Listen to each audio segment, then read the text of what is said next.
সাহাবারা যেমন বলছে, ইয়া রাসূলুল্লাহ আপনার কথা শুনবো, আপনার কথা মানবো, সুখেও মানবো, দুঃখেও মানবো, সহজ অবস্থায় মানবো, কঠিন অবস্থায় মানবো। ইয়া রাসূলুল্লাহ কেন মানবো? কারণ ইসলাম ধর্ম গ্রহণ করার পর আপনি ছাড়া আমরা আর কিছু বুঝি না, তাই আমি আপনি আমরাও ওই সাহাবাদের মতো ঈমান আনবো, যেন আমরাও তাদের মতো যে কোনো অবস্থায় আল্লাহ রসুলের কথা মেনে নিতে পারি। আল্লাহ ওই জাতীয় ঈমান যেন অর্জন করতে পারি, আল্লাহ তৌফিক দান করেন। আমি আপনি এই কিছু বিষয় নিষেধ করবে, কিছু বিষয় আদেশ করবে।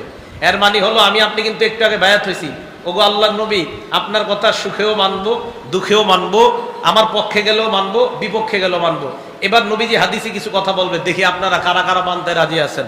নাসাই শরীফের 4161 নাম্বার হাদিস, রসুল আকরাম সাল্লাল্লাহু আলাইহি সাল্লাম বলেন, বাইউনি আলা আন লা তুশরিকু বিল্লাহি শাইআ। আমার সাহাবারা তোমরা আমার কাছে বায়াত হও, তোমরা আল্লাহর সাথে কাউকে শরীক করবা না। আমার কাছে তোমরা এই মর্মে বায়াত হও, তোমরা আল্লাহর সাথে অংশীদারিত্ব সাব্যস্ত করবা না। তাহলে আমি আপনি আল্লাহ নবীর কাছে বায়াত হলাম, ইয়া রাসূলুল্লাহ আমরা মরে গেল আল্লাহর সাথে শিরিক করব না। রাজি আছেন? কিন্তু আমরা এমন এমন শিরিক করি যে শিরিকগুলো আমাদের জানাও নাই। কি শিরিক? দোকান খুলছে, খোলার পর একজনে আসছে, কয় ভাই 1 কেজি চাউল দেন, তো দিস, দেওয়ার পরে কয় টাকা দেন, ও টাকা আনতে ভুলে গেছি, কয় এই তো বিসমিল্লাহ, গলত সারাদিন খারাপ যাবে, নাউজুবিল্লাহ বলেন। এই কথা কোন কিতাবে লেখা আছে? আপনার দোকানে প্রথমে বাকি দিলে সারাদিন খারাপ যাবে, এটা কোন দুনিয়ার কোন কিতাবে লেখা আছে? হ্যাঁ, এই তো আপনি অন্যায় করছেন। আরেকটা মারাত্মক শব্দ কয় বিসমিল্লাহ গলত, নাউজুবিল্লাহ বলেন। বিসমিল্লাহ গলত মানে শব্দটার অর্থ বুঝেন? বিসমিল্লাহ ভুল আছে, নাউজুবিল্লাহ। আরে বিসমিল্লাহ ভুল আছে নাকি? কয় বিসমিল্লাহ গলত। এই কথা দোকানদাররা কয়। শুরুতে যদি আপনি বাকি নেন, বাস উনি কয় সারাদিন গেছে খারাপ। এটা আপনি কোন কিতাবে পাইছেন? আপনি কিন্তু নবীর সাথে ওয়াদাবদ্ধ হয়েছেন, এই জাতীয় উল্টা পাল্টা শব্দ মুখ দিয়ে বলবেন না, তো এইগুলা বলবেন না। সকালবেলা ঘর থেকে বের হওয়ার সময় মাথায় ধাক্কা খাইছে দরজায়, সারাদিন যাইব খারাপ, এটা কোন জায়গায় লেখা আছে? সকালবেলা কলসি নিয়ে কোনো মহিলা পুকুরে যাইতেছে, এক মহিলা, আমি বাসে বসা, এই রাস্তা দিয়ে বাসে যাইতেছে, এক মহিলা পুকুরে যাইতেছে আপনার কলসি নিয়ে, আমি তখন মাদ্রাসায় হেদায়েতুন নাহু করি, তার ড্রাইভার বলতেছে, রে কারে দেখলাম কি জানি যায় সারাটা দিন আমার এই রাস্তা। তখন আমুজান ছিল বাসের নাম, পুরা মনে আছে আমার। এটা আপনি কোন জায়গায় লেখা পাইছেন এই উল্টা পাল্টা কথা? আমরা ওয়াদাবদ্ধ, আমরা শিরিক করব না, এই ফালতু কথা মুখ দিয়ে আমরা আনবো না, মনে থাকবে তো? এইগুলা কথার কোনো ভিত্তি নাই। তো আমরা নবীর সাথে আল্লাহর সাথে শিরিক করব না ওয়াদা করছি। তো এই ওয়াদার ক্ষেত্রে এটা আমরা মাজারে সেজদা দিব না। কোথায়? আমরা পীরের পায়ে সেজদা দিব না। কোথায়? মাজারে সেজদা দিব না, পীরের পায়ে সেজদা দিব না। কথা মনে থাকবে? শুধু তাই না, এক হাদিসের মধ্যে আসছে, নবীর এক সাহাবা স্বপ্ন দেখছে, কি ইহুদি কয় ইসলাম ধর্ম কতই না উত্তম, স্বপ্নে বলতেছে সুবহানাল্লাহ, তোমাদের ধর্মটা কতই না উত্তম যদি তোমরা খালি শিরিক না করো। স্বপ্নে কইছে, ওই সাহাবা স্বপ্নেই বলতেছে, তাই নাকি? হ্যাঁ, আমরা কি শিরিক করি? তোমরা বলো মাশা আল্লাহ ওয়া মাশা মুহাম্মদ, আল্লাহ যা চায় এবং মুহাম্মদ সাল্লাল্লাহু আলাইহি সাল্লাম যা চায় তোমরা এগুলো বলো, এটা শিরিক। স্বপ্নে কইতেছে, তাই নাকি? হ্যাঁ। স্বপ্ন ভাঙার পর আল্লাহ নবীর কাছে গেলেন, গিয়ে বললেন, ইয়া রাসূলুল্লাহ স্বপ্নে দেখলাম এক ইহুদি আমাকে বলে এই ইসলাম ধর্ম কতই না উত্তম যদি আমরা শিরিক না করি। ইয়া রাসূলুল্লাহ স্বপ্নে আমাকে বলল আমরা নাকি বলি মাশা আল্লাহ ওয়া মাশা মুহাম্মদ, আল্লাহ যা চায় এবং মুহাম্মদ সাল্লাল্লাহু আলাইহি ওয়াসাল্লাম যা চায়। আল্লাহ নবী কয় এই কথা আমি কি তোমাকে শিক্ষা দিছি? সাহাবারা কয় না। কই কথা কই পাইছো? এটা তো শিরকি। যা চায় তো আল্লাহ, আমি আবার কি চাবো? আল্লাহ যা চায় তাই হবে। আমি মুহাম্মদ সাল্লাল্লাহু আলাইহি ওয়াসাল্লাম চাই, এটা আবার কোথায় পাইলা? আল্লাহ যা চায় সেটাই হবে, আমি যা চাই এটা না, আল্লাহ যা চায় এটাই হবে। দেখছেন, স্বপ্নে বলতেছে যদি ইসলাম ধর্ম কতই না উত্তম যদি শিরিক না করো। শিরিক কি? আল্লাহ যা চায় এবং মুহাম্মদ সাল্লাল্লাহু আলাইহি ওয়াসাল্লাম যা চায়, এই কথাটা বলা। নবীর কাছে সাহাবা আসছে, এসে বলি ইয়া রাসূলুল্লাহ স্বপ্নে আমার এক ইহুদি কথা বলল, নবীজি কয় সত্যই তো বলছে, আমি কি তোমার এগুলো শিক্ষা দিছি? না, তো এগুলো বলবা না, শুধু বলবা মাশা আল্লাহু ওয়াহদা, এক আল্লাহ যা চায় সেটাই হবে। তাহলে আমরা নবীর কাছে বায়াত হলাম, আমরা শিরিক করব না, মনে থাকবে তো? রাসূল বললেন বাইউনি আলা আল্লা তুশরিকু বিল্লাহি শাইআ, তোমরা আমার কাছে বায়াত হও, তোমরা আল্লাহর সাথে শিরিক করবা না। 2 নাম্বার ওয়ালা তাসরিকু, তোমরা চুরি করবা না। তিন নাম্বার, ওয়ালা তাজিনু, তোমরা ব্যভিচার করবা না। ব্যভিচার করা মানে জিনা করা। এই জিনা করা মানে হলো সহিহ বুখারী 6612 নম্বর হাদিসের বর্ণনা। আল্লাহ নবী বলেন, ইন্নাল্লাহা কাতাবা আলা ইবনি আদম হাজ্জাহু মিনাজ জিনা আদরাকা যালিকা লা মুহালা। নবীজি বলেন, আদম সন্তানকে আল্লাহ জিনা নামক পরীক্ষা দ্বারা পরীক্ষা করবে। এই পরীক্ষায় সমস্ত আদম সন্তান সম্মুখীন হওয়া লাগবে। এই পরীক্ষার সম্মুখীন হওয়া ছাড়া আদম সন্তানের কোনো উপায় নাই। এবার আল্লাহ নবী ব্যাখ্যা করে, ফাজিনাল লিসান আল মান্তিক, মুখের জিনা হলো যেই নারীর সাথে কথা বলা হারাম, ওই নারীর সাথে তুমি কথা বলা, এটা হলো তোমার মুখের জিনা। যেই নারীরে দেখা দেওয়া হারাম, ওই নারীর সাথে অপ্রয়োজনীয় কোনো কথা বলা, এটা হলো মুখের জিনা। যেই নারীর সাথে দেখা দেওয়া হারাম, এই নারীর সাথে ফোনে আজাইরা পেঁচাল পারা, এটা হলো মুখের জিনা, কানের জিনা। ওয়ান্নাফসু তামান্না ওয়া তাশতাহি, নারীর সাথে কথা বলার পর মনে মনে কল্পনা করলে না জানি দেখতে এই নারীটা কেমন, আল্লাহ নবী কয় এটা হলো অন্তরের জিনা। ওয়ান্নাফসু তামান্না ওয়া তাশতাহি, সহিহ বুখারী 6612 6612 নম্বর হাদিস। এই পরীক্ষায় সব আদম সন্তান পড়বে। রাসূল বলেন এটা হলো অন্তরের জিনা। এরপরে হেঁটে হেঁটে ওই নারীর সাথে দেখা করতে যাওয়া, পায়ের জিনা। ওই নারীর শরীরে যদি কোনোভাবে স্পর্শ হয়, এটা হাতের জিনা। ওই নারীর শরীরের সুগন্ধি যদি নাকে আসে, এটা নাকের জিনা। তো রাসূল আকরাম সাল্লাল্লাহু আলাইহি সাল্লামের কাছে আমরা বায়াত হয়েছি জিনা করব না। 4 নাম্বার, ওয়ালা তাতু বিবুহতানিন তাফতারুনাহু বাইনা আইদিকুম, তোমরা আমার কাছে বায়াত হও, তোমরা বানায়া মিথ্যা কথা বলবা না। আপোষের মধ্যে বানিয়ে বানিয়ে তোমরা মিথ্যা কথা বলবা না। একজন আরেকজনের নামে মিথ্যা কথা, এই জাতীয় মিথ্যা তোমরা রটনা করবা না, সমাজের মধ্যে ছড়ায়া দিবা না।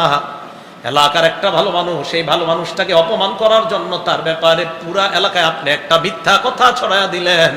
এই মিথ্যা কথাটা এলাকার মানুষ এখন সত্য বলে মেনে নিয়েছে, মনে হয় সত্য কথা, আসলে মিথ্যা কথা।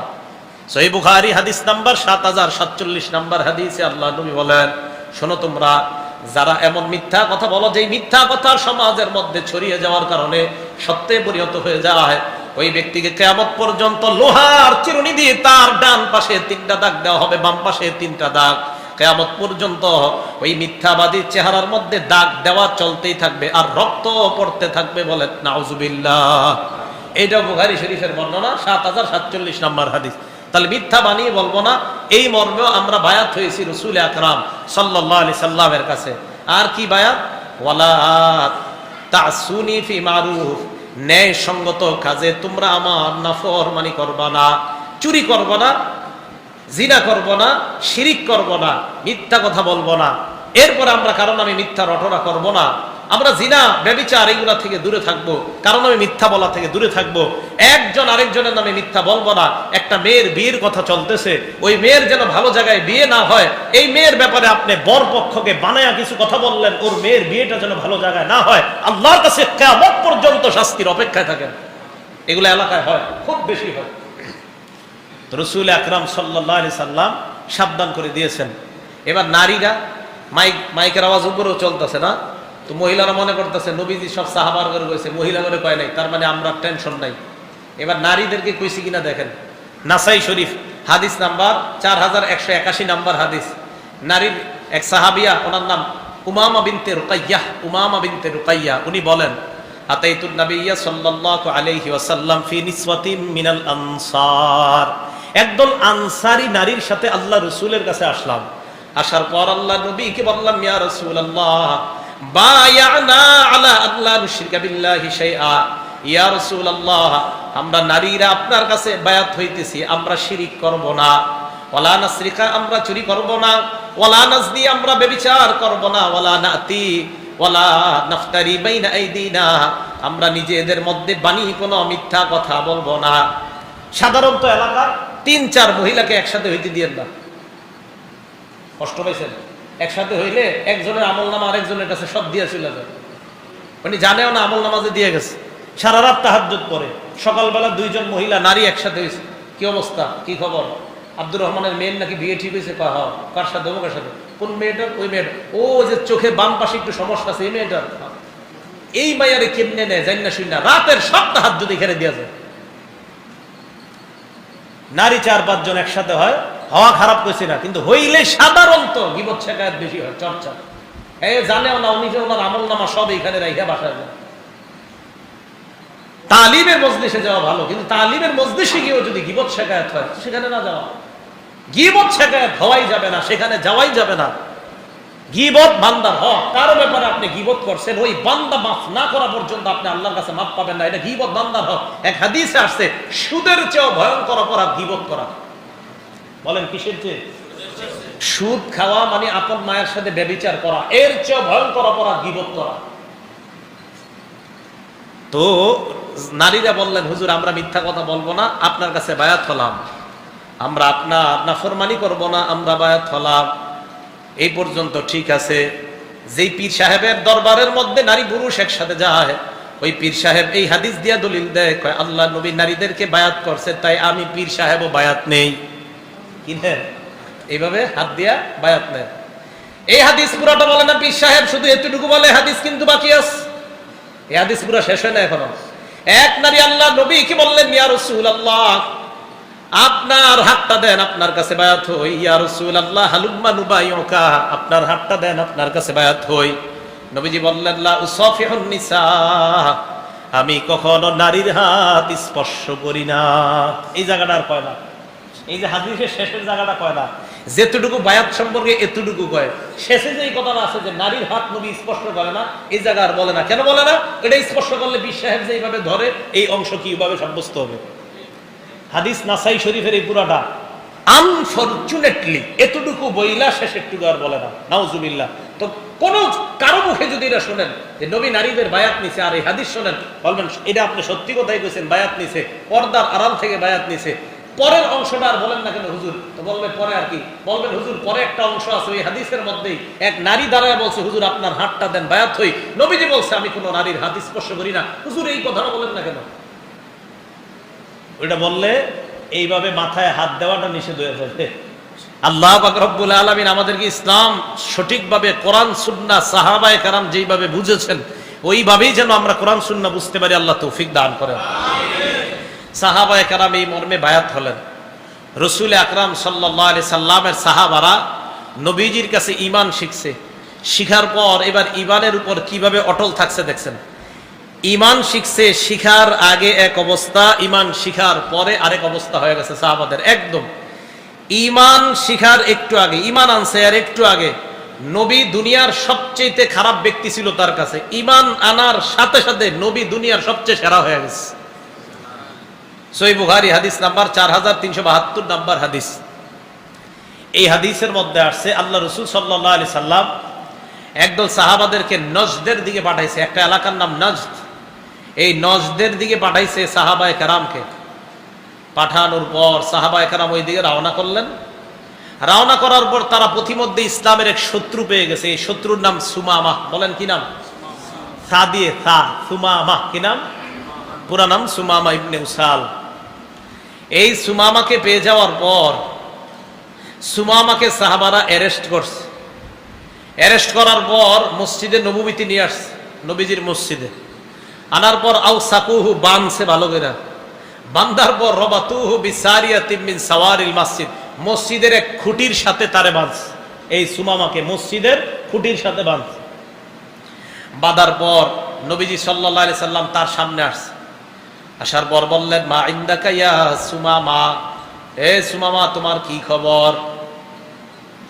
এখন সুমামা কিছু কয় না। নবীজি বললেন, সুমামা তোমার কি খবর? ইসলামের শত্রু তো। সুমামা আল্লাহ নবীকে জবাব দে, ইন্দি খাইর, আমার ভালোই লাগতেছে। সুবহানাল্লাহ। নবীজি বললেন, কি খবর? কয় আমার ভালোই লাগতেছে। নবীজি বললেন, আমার কাছে তুমি কি আচরণ করো? সুমামা তুমি ইসলামের একজন বড় শত্রু, তোমাকে সাহাবায়ে কেরাম বেঁধে রাখছে, আমার কাছে তুমি কেমন আচরণ করো? আমার কাছে তালাশ করো কেমন আচরণ তুমি কামনা করো। সুমামা কয়, আপনার সামনে তিনটা অপশন, যে কোনো একটা আমার উপর প্রয়োগ করবেন, আমি মেনে নিতে রাজি আছি। সুমামা বললেন, এক নাম্বার, ইন তাকতুলনি তাকতুল জাদামিন, আপনি যদি আমাকে হত্যা করেন, একজন হত্যাকারীকে, একজন খুনিকে হত্যা করবেন, আমি আপনার ফয়সালা মেনে নিব। আপনি যদি আমাকে হত্যা করেন, আমি একজন খুনি, আমাকে হত্যা করতে পারেন, আমি আপনার ফয়সালা মেনে নিব, সমস্যা নাই। দুই নাম্বার, আপনি যদি আমাকে ছেড়ে দেন, ওয়া ইন তুনইম আলাইয়া তুনইম আলা শাকির, আপনি যদি আমাকে বাঁধন খুলে ছেড়ে দেন, একজন কৃতজ্ঞ বান্দাকে ছেড়ে দিবেন, আমি আপনার উপর সারা জীবন কৃতজ্ঞ থাকব। এক নাম্বার, আমাকে যদি মেরে ফেলতে চান, হত্যা করতে চান, আমি মেনে নিব, কারণ আমি একজন খুনি। দুই নাম্বার, আমাকে যদি আপনি ছেড়ে দেন, সারা জীবন কৃতজ্ঞ থাকব। তিন নাম্বার, ওয়া ইন কুনতা তুরিদুল মাল, আমার জীবনের বিনিময়ে যদি আপনি টাকা পয়সা চান, যত টাকা চাইবেন দিতে রাজি আছি, ওই টাকার বিনিময়ে আমি আমার জীবন মুক্তি চাই, ছেড়ে দেন। আল্লাহ নবী ওই দিনের মতো আর কথা না বলে নবীজি সাল্লাল্লাহু আলাইহি ওয়াসাল্লাম চলে যায়। ওই দিন আর কথা বলে নাই। পরের দিন আবার আসছে, আসার পর কয়, মা ইনদাকা ইয়া সুমামা, হে সুমামা কি খবর? সুমামা জবাব দেয়, ইনদি খাইর, খবর তো ভালো। সাহাবারা খুব সুন্দর আচরণ করতেছে, খানার সময় খানা দেয়, পানি দেয়, কেউ খারাপ আচরণ করে না। সুমামা সাহাবাদের আচরণ যতই দেখতেছে ততই মুগ্ধ হইতেছে। বাইদা রাখছে কিন্তু মসজিদে। নবীজি দ্বিতীয় দিন আইসা কয়, কি খবর? কয় ভালো। আমার কাছে কেমন আচরণ তালাশ করো? কয় গতকালকের তিনটাই।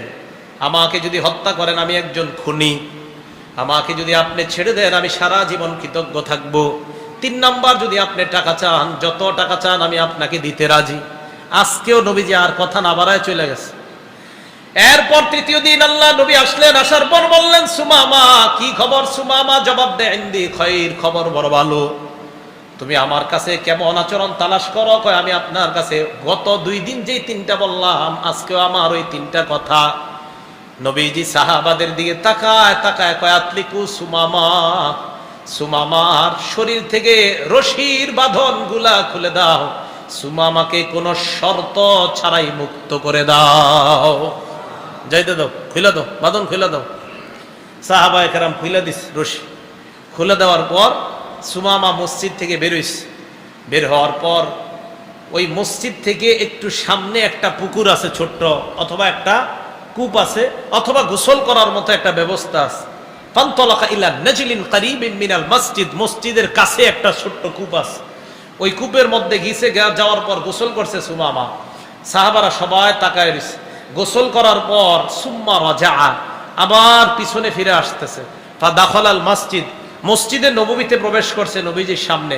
প্রবেশ করার পর বললেন, আশহাদু আল্লা ইলাহা ইল্লাল্লাহ ওয়া আন্না মুহাম্মাদার রাসূলুল্লাহ, আমি সাক্ষী দিলাম আল্লাহ ছাড়া কোনো ইলাহ নাই, মুহাম্মদ সাল্লাল্লাহু আলাইহি ওয়াসাল্লাম আল্লাহর রাসূল। এই মুহূর্তে আমি কালিমায়ে শাহাদাত পড়ে মুসলমান হয়ে গেলাম। এবার সুমামা ইসলাম ধর্ম গ্রহণ করার পর, বলেন তো ইসলাম ধর্ম গ্রহণ করার আগে আল্লাহ নবী 3 দিন সুমামাকে প্রশ্ন করলেন। সুমামা জবাবে কয়টা কথা বলছিলেন? 3টা। ইসলাম গ্রহণ করার পর আল্লাহ নবীকে সুমামা বলেন, ইয়া রাসূলুল্লাহ, আমি ইসলাম গ্রহণ করলাম, এখনো আমার 3টা কথা। নবীজি বলেন, কি 3 কথা? সুমামা বলেন, মা কানা আলা ওয়াজহিল আরদি ওয়াজহুন আবগাদা ইলাইয়া, এই পৃথিবীর মধ্যে আপনার চেহারার চাইতে নিকৃষ্ট চেহারা আমার কাছে আর ছিল না। ওয়াকানা ওয়াকাদ আসবাহা হাব্বাল উজুহি ইলাইয়া, এই মুহূর্তে আপনার চেহারা দুনিয়াতে আমার কাছে সব চাইতে প্রিয় চেহারা। এরপর সুমামা বলেন, ওয়ামা কানা মিন দীনিন আবগাদা ইলাইয়া মিন দীনিক, দুনিয়ার মধ্যে আপনার ধর্ম ইসলামের চাইতে নিকৃষ্ট কোনো ধর্ম আমার কাছে ছিল না। ওয়াকাদ আসবাহাল ইয়াউম আহাব্বাল আদিয়ানি ইলাইয়া, আজকে আমার কাছে ইসলাম ধর্ম সবচাইতে শ্রেষ্ঠ ধর্ম। এরপর বলেন, ওয়ামা কানা মিন বালাদিন আবগাদা ইলাইয়া মিন বিলাদি, আপনার শহরের চাইতে নিকৃষ্ট আর কোন শহর আমার কাছে ছিল না। আজকে থেকে মদিনা এই দুনিয়াতে আমার কাছে সবচাইতে প্রিয় শহর। এই কথা বলার পর নবীজি বললেন, ইয়া রাসূলুল্লাহ, আখাযাত খাইলুকা, আপনার বাহিনী আমাকে অ্যারেস্ট করছে যখন, ও আনা উরিদুল উমরাতা, আমি উমরা হজের নিয়ত করে রওনা করছিলাম মক্কায়, রাস্তার মধ্যে আপনার বাহিনী আমাকে অ্যারেস্ট করে নিয়ে আসছে ইয়া রাসূলুল্লাহ, এখন আমি কি করব? আমি কি উমরায় যাব? নবীজি বললেন, হ্যাঁ তুমি উমরায় যাও। হযরতে সুমামা উমরায় গেলেন। উমরায় যাওয়ার পর উনি যখন উমরা করতেছে, অন্যবার উমরা করলে কাফেররা বুঝতে পারে তো আমাদের দোস্ত মানুষ। আর সুমামা উনি হলেন ইয়ামামার অধিবাসী। ওই ইয়ামামা থেকে গম পাঠাইতো মক্কায়, গম রপ্তানি আমদানি হইতো আর কি। এটা গমের একটা লেনদেন ছিল মক্কায়, গম দিয়ে তারা রুটি খাইতো, ইত্যাদি খাইতো। হযরতে সুমামা এবার যখন উমরা হজ করতেছে, একজনের সুমামার এই উমরা দেখা সন্দেহ লাগতেছে, সুমামা মনে হয় আগের সুমামা না, মনে হয় ধর্ম পরিবর্তন করছে। হযরতে সুমামাকে এক ব্যক্তি বলতেছে, আসসাবাউতা, এ সুমামা তুমি কি বেদিন হয়ে গেছো? কি বলছে? হযরতে সুমামা জবাব দেয়, না বেদিন হই নাই, ওয়ালাকিন আসলামতু মা মুহাম্মাদিন সাল্লাল্লাহু আলাইহি ওয়াসাল্লাম, আমি মুহাম্মদ সাল্লাল্লাহু আলাইহি ওয়াসাল্লামের সাথে কালিমা পড়ে মুসলমান হয়ে গেলাম। আমি বেদিন হই নাই, আমি এখন সঠিক দিনে আছি। বেদিন আগে ছিলাম, বেদিন আগে ছিলাম, এখন সঠিক ধর্মে ফিরে আসছি। এবার হযরতে সুমামা বলে, মক্কাবাসী তোমরা শোনো, এতদিন গম আসতো তোমাদের কাছে ইয়ামামা থেকে, লা ইয়াতিয়ান্নাকুম হাব্বাতু হিনতাতিন মিনাল ইয়ামামা, ইয়ামামা থেকে গমের একটা দানাও তোমাদের মক্কায় আসবে না, হাত্তা ইয়াজানা ফিহা নবী সাল্লাল্লাহু আলাইহি ওয়াসাল্লাম, আমার নবী যদি অনুমতি না দেয়, আমার নবীর অনুমতি ছাড়া গমের একটা দানাও মক্কায় পৌঁছবে না। সুমামা বুঝায় দেয়, এই নবীর চাইতে প্রিয় দুনিয়ার মধ্যে আমার কাছে আর কেউ নাই। অতএব আল্লাহ নবী যদি বলে গম আসবে, আল্লাহ নবী যদি না বলে গম আর তোমরা পাবা না। হাদিসের মাধ্যমে প্রমাণ হয়ে যায়, হযরতে সুমামা ইসলাম গ্রহণ করার একটু আগেই বললেন, দুনিয়ার মধ্যে সবচাইতে নিকৃষ্ট ছিলেন আপনি, আপনার ধর্ম, আপনার এই শহর। ইসলাম গ্রহণ করার পর আল্লাহ নবীর চাইতে প্রিয় চেহারা আমার কাছে আর কেউ নাই, আল্লাহ নবীর শহরের চাইতে প্রিয় শহর আর নাই, আল্লাহ নবীর ধর্মের চাইতে প্রিয় ধর্ম আর নাই। আল্লাহ কোরআনের মধ্যে বলেন, ওয়ালাকিন্নাল্লাহ হাব্বাবা ইলাইকুমুল ঈমান, সাহাবাদের অন্তরে আমি আল্লাহ ঈমান প্রিয় করে দিয়েছি। শুধু তাই নয়, সাহাবাদের অন্তরে ঈমান আমি আল্লাহ সাজায়া দিলাম। তাদের অন্তরে ঈমান আমি ফিট করে দিছি, আমি সাজায়া দিছি ঈমান। তাদের অন্তরে ঈমান এমন ভাবে বসে, যেই ঈমানের কারণে তারা আগে যেই জিনিসটা তাদের কাছে খারাপ ছিল, কিন্তু ঈমানের পাওয়ার এতটাই হয়ে যায় তাদের, সাথে সাথে নবীর চাইতে প্রিয় তাদের কাছে আর কেউ হতে পারে না। এই জন্য আমরা একটু আগে অঙ্গীকার করলাম যে সাহাবারা যেমন বলছে, ইয়া রাসূলুল্লাহ আপনার কথা শুনবো, আপনার কথা মানবো, সুখেও মানবো, দুঃখেও মানবো, সহজ অবস্থায় মানবো, কঠিন অবস্থায় মানবো। ইয়া রাসূলুল্লাহ কেন মানবো? কারণ ইসলাম ধর্ম গ্রহণ করার পর আপনি ছাড়া আমরা আর কিছু বুঝি না, তাই আমি আপনি আমরাও ওই সাহাবাদের মতো ঈমান আনবো, যেন আমরাও তাদের মতো যে কোনো অবস্থায় আল্লাহ রসুলের কথা মেনে নিতে পারি। আল্লাহ ওই জাতীয় ঈমান যেন অর্জন করতে পারি, আল্লাহ তৌফিক দান করেন।